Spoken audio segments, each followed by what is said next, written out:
Hey everyone and welcome back to another video. In this video, I'm going to show you how to change the screensaver on your Sony Bravia 7 TV. Now this video is going to be particularly useful for individuals.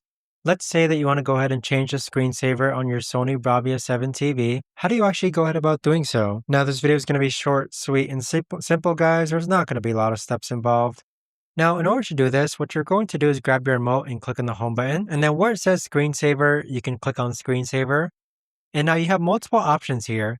If you press the down button on your remote, you can choose from Google Photos, you can choose from an art gallery, and you could even go ahead and change the custom AI art. So whichever one you choose, that's going to go ahead and allow you to change your screensaver on your Sony Bravia 7 TV. But there you have it guys, that right there is the best and easiest way that I know of to actually go ahead and change the screensaver on your Sony Bravia 7 TV. If you guys know of a better, easier way to actually do this, let me know in the comments down below.